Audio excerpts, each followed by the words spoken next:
Sir Bent, one more win. Yeah. Top of the table by goal difference. It's quite a time now you're not leading the league. Tell us your opinion and how you feel right now. Well, I'm very elated. Waterhouse, as the stats shows, we are the best attacking and the best defensive team, and that is not based on luck. That is based on basically training and performance. So we are pleased that we're at the top of the table, double in second, but we want to maintain our ascendancy at the top. Today's match was a very difficult one. Umberlion, as you know, is a very physical team, and we basically try to move the ball around as quickly as possible.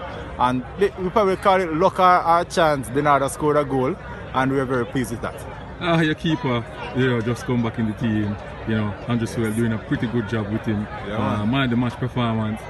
Some of that, that great performance from him. Kevin is a quality goalkeeper. As you know, he would have won championships with Portmore United, and he's now at Waterhouse. He has experience, and it brings about sheer quality experience to this Waterhouse team. So we are pleased with his performance. I'm very pleased that he got a man of the match. Other players would have gotten a man of the match, but goalkeeper, we are pleased. How is the preparation though for the next big thing, the Caribbean Championship? Yeah, we have a great squad. Actually, 26 players to 30.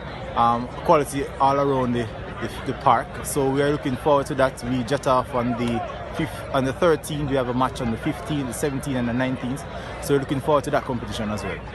Thank you very much, Sir Bent, and I hope you continue to, create waves in Jamaica with Waterhouse FC. Hey man, thank you, my brother.